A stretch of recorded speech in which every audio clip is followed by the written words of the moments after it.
दोस्तों नमस्कार। मैं सुजय प्रकाश उपाध्याय हूँ। मैं एक ज्योतिषी हूँ और रोज़ आपके सामने लाता हूँ ज्योतिष से संबंधित कोई ना कोई विषय और कोई ना कोई व्यक्ति विशेष की जन्म कुंडली विश्लेषण के लिए।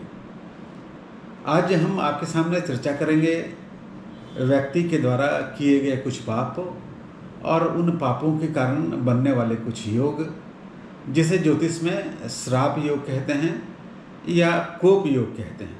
हमारी ज्योतिष में कई तरह के ऐसे योग हैं, जैसे देवकोप, जैसे ब्रह्मकोप, जैसे सर्पशाप योग, जैसे पितृकोप, जैसे मातृकोप, जैसे प्रेतकोप, जैसे स्त्री कोप।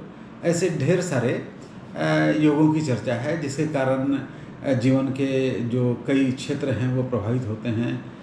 या तो संतान नहीं होता, या विवाह नहीं होता, या स्वास्थ्य खराब होता है, या लाख प्रयास करने के बाद भी भौतिक संसाधन उपलब्ध नहीं हो पाते, 2 जून की रोटी उपलब्ध करानी मुश्किल हो जाती है।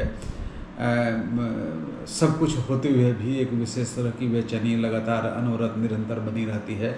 तो आज हम उन्हीं सब चीज़ों की चर्चा करेंगे, लेकिन उसके पहले हम समझ लें कि ये पाप आखिर होते क्या हैं।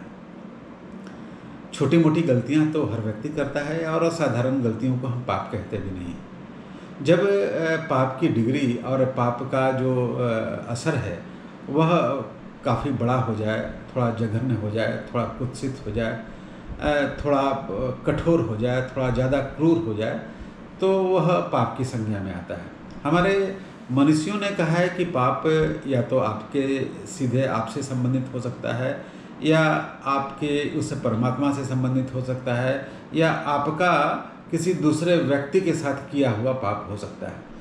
आपका अपने साथ क्या पाप हो सकता है? आप अपने शरीर को, आप अपने मर्यादाओं को ध्यान न दीजिए, आप विषैली चीज़ों का सेवन कीजिए, आप विष पान कीजिए, तो इसका तो असर और इसका प्रतिफल तो व्यक्ति को भुगतना ही पड़ता है। हम आज इसकी चर्चा ही नहीं कर रहे हैं। परमात्मा के संबंध में यदि आप समझ लें कि मैं ही सब कुछ हूँ, मैं निमित्त मात्र नहीं हूँ, मैं ही करता हूँ, यह अहम भाव, यह दर्प भाव बहुत गहरा हो जाए, तो इसका असर भी आपके जीवन के विभिन्न क्षेत्रों पे होता है। खास करके शनि आपको दंडित करता है, आपको बौना बनाता है, आपको अपनी औकात दिखा देता है। इसलिए हमारे बहुत सारे धर्मों में बीच बीच में अहम को तोड़ने की प्रक्रिया बनाई गई है। आप बात करें तो गुरुद्वारे में आप देखते होंगे कि बड़े से बड़े लोग जाके जूते चप्पल पर पॉलिश कर रहे हैं। तो यह दर्प को तोड़ना है, यह अहम को तोड़ना है। वो आपके चेहरे से जो दर्प का भाव टप टप दिख रहा है, वो चूता है, वह भाव को तोड़ना बहुत ज़रूरी है। इसके लिए भी हम आगे चर्चा करें, लेकिन आज जो हम बेसिक रूप से चर्चा करने वाले हैं वह हम चर्चा करने वाले हैं कि आपका दूसरे लोगों के साथ जो किए गए जघन्य अपराध हैं उसका फल ज्योतिष में योगों के रूप में कैसे दिखता है।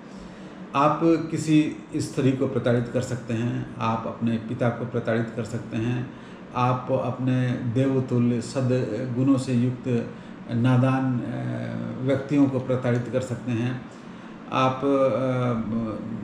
जीवन के जो अन्य पशु पक्षी हैं उनको प्रताड़ित कर सकते हैं बेवजह, बिना रीज़न के। तो और ख़ास तरह का एक प्रेत साप भी है, इसकी भी चर्चा हम करेंगे।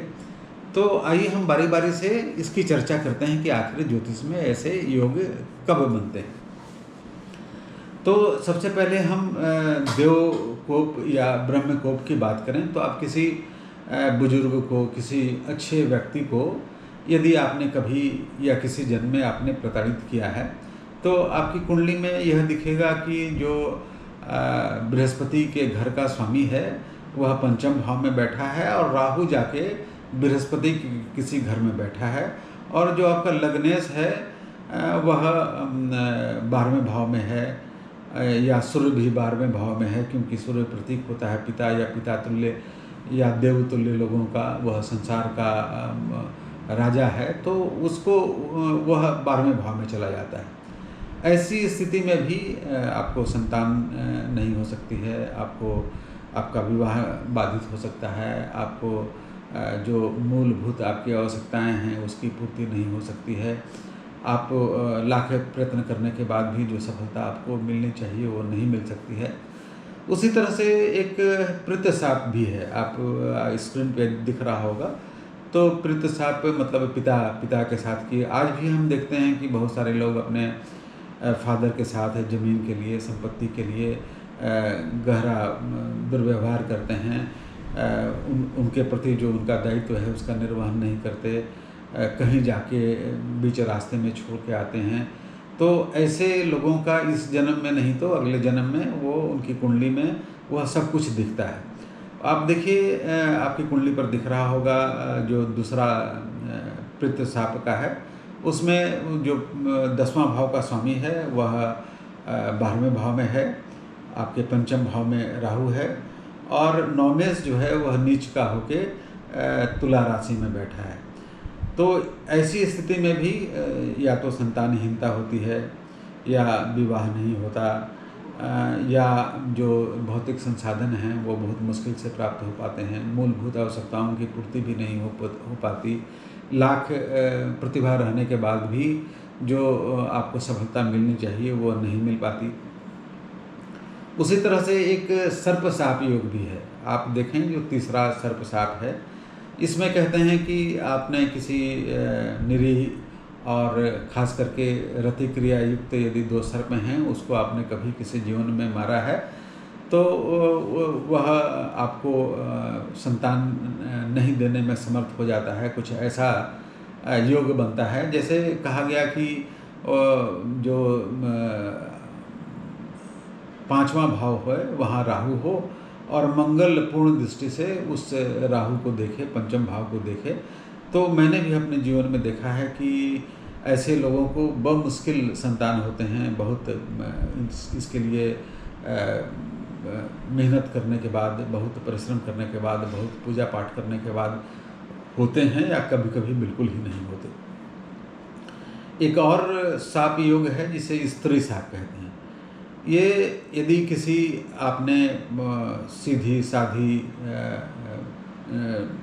अबोध बिना किसी गलती के उस पर आपने लगातार अनवरत निरंतर उसको प्रताड़ित किया है, उस पर जुल्म ढाए हैं, उस पर अत्याचार किया है, तो इस जन्म में नहीं तो अगले जन्म में आपको स्त्री के लिए बिलखना पड़ सकता है। राम को भी कुछ इस तरह का साप था, वो कहानी आप लोग जानते होंगे।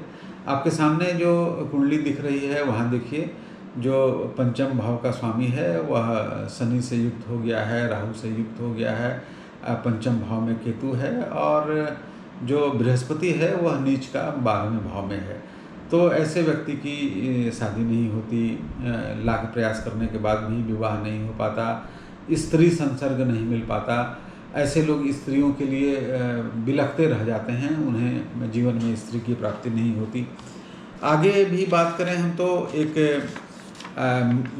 जो मातृ श्राप है, या माता को आपने प्रताड़ित किया है, माँ पर जुल्म ढाए हैं, माँ को भी आपने ऐसे ही छोड़ दिया है, उसका जो दायित्व था उसका निर्वहन आपने नहीं किया,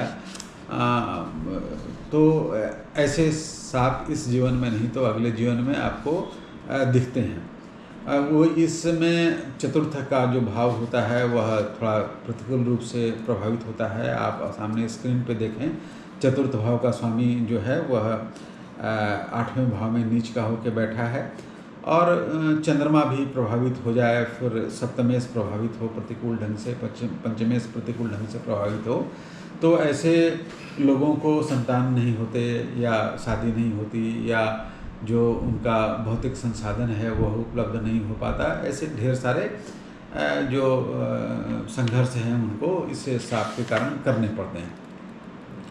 एक प्रेत साप की भी चर्चा है। प्रेत साप मतलब जो हमें मृत्यु को 8वें भाव से देखते हैं, और 8वें भाव का स्वामी किसी मैलेफिक के साथ या प्रतिकूल रूप से प्रभावित होकर वह लग्न में बैठ जाए, वह जिस भाव में बैठे उस भाव को वह प्रभावित करेगा। जहाँ वह यदि पंचम भाव में बैठा है तो संतान में दिक्कत होगी, बाधा होगी, लग्न में बैठा है तो वो आपको बीमारी होगी, दसम भाव में बैठा है तो आजीविका संबंधी परेशानी होगी। तो ऐसे योगों की चर्चा हमारे भारतीय ज्योतिष में है। ये श्राप जो शब्द है, इस शब्द पर हम ज़्यादा विचार नहीं करें, ये प्रतीकात्मक है। और सच बात तो यह है कि हम इसके कारण से अपने मन को ठीक करने के लिए उपाय ज्योतिष में बताते हैं कि आपके मन में यदि स्त्री के प्रति प्रेम नहीं है, या आपने कोई बुजुर्ग के प्रति आपको प्रेम नहीं है, किसी सद्गुण से युक्त आदमी को भी, बुजुर्ग आदमी को भी आप अहम और दर्प के सामने में कुछ नहीं समझते, आप उसे अपमानित करते हैं, तो इसके लिए आपको हमारे ज्योतिष कहती है कि आपको प्रताड़ित होना पड़ता है। और इसका उपाय भी यही है।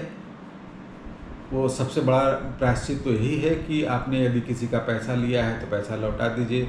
आपने किसी को प्रताड़ित किया है तो उसको उस सब व्यवहार को ठीक कर लीजिए। यदि नहीं ठीक कर पाते तो ईश्वर के सामने सरेंडर हो जाइए, ईश्वर के सामने माफ़ी मांग लीजिए और किसी दूसरे व्यक्ति के माता पिता को आप मदद कीजिए, किसी गरीबों के लिए कुछ कीजिए, दीनहीन असहाय के लिए कुछ कीजिए, तो यह एक खास तरह का प्रायश्चित तो हो जाता है। अब आपको यह पता तो है नहीं, मान लीजिए आपने अपने किसी पूर्व जन्म में अपने फादर के साथ या माता के साथ या स्त्री के साथ या किसी वैसे व्यक्ति विशेष के साथ आपने कोई अनर्थ या जघन्य अपराध किया है, तो अब तो आप उसको लौटा नहीं सकते। तो हमारे शास्त्रों में यह कहा गया है कि आप निसहायों की, आप वैसे लोगों की जिसका कोई नहीं है, दरिद्रों की, जो व्यक्ति कठिनाई में है उसकी आप मदद करें, उसके साथ बैठ जाएं। और ख़ास करके जो हमने कहा कि दर्प और अहम और अहंकार, यह बहुत सारे व्यक्तियों में आपको दिखता होगा। वह यदि इसके लिए कोई उपाय न करें, जैसे मैंने कहा कि गुरुद्वारा में जाके लोग जूता पालिश करते हैं या गरीबों के साथ बैठ के उससे बात करते हैं, उससे घुल मिल जाते हैं, या कोई वैसा छोटा काम जिससे जो उनका दर्प है वह टूटता है, तो इससे अहम की जो उसका जो प्रतिकूल पक्ष है वह समाप्त होता है। तो ऐसे विधान हमारे भारतीय ज्योतिष में बताए गए हैं। इसके ढेर सारे उपाय में जो सबसे अच्छा और सरल उपाय मुझे लगता है कि दीनहीन, दरिद्र, असहाय, वैसे लोग जिन्हें मदद की ज़रूरत है उन्हें मदद कीजिए और शिव की आराधना कीजिए। शिव वैसे लोगों के सबसे बड़े समर्थक हैं। शिव की आराधना से ऐसे जो गलत श्राप हैं ये समाप्त हो जाते हैं और आपका जीवन फिर सुखमय हो सकता है। और यदि ऐसा नहीं किया जाता है तो शनि की महादशा यदि आपके पास आती है तो शनि तो आपको तोड़कर, छोटा करके, बौना करके, आपको अपनी औकात बता के वह आपको प्रशिक्षित करता है, आपको शिक्षित करता है, आपको सुधारता है। उसका काम ही है दंड देकर सुधारना। तो आज हम लोगों ने बात की ज्योतिष में कुछ शाप योगों की, कुछ एक शापित योग भी है। शनि और राहु जब एक साथ बैठते हैं तो यह भी एक शापित योग कहते हैं कि जीवन ही शापित है उसका। उसको भी जीवन के विभिन्न आयामों से संबंधित बाधाएं मिलती है, उसका जीवन प्रतिकूल ढंग से प्रभावित होता है। और उसकी भी उपाय यही है कि आप शिव के शरण में जाएं, आप दीनहीन, कृषकाय, गरीबों, दरिद्रों, भिक्षुकों, वैसे लोग जिनको मदद की ज़रूरत है, किसी वैसे बच्चे जो पढ़ने में तेज हैं उनको साधन उपलब्ध करवाएं। तो आज बात हुई ढेर सारे कोप और श्राप योगों की। आपको मेरा यह वीडियो कैसा लगता है? यदि अच्छा लगता है तो आप इस चैनल को सब्सक्राइब करें, मेरे वीडियो को शेयर करें, इसे लाइक भी करें। आपका बहुत बहुत नमन, आपको बहुत बहुत धन्यवाद।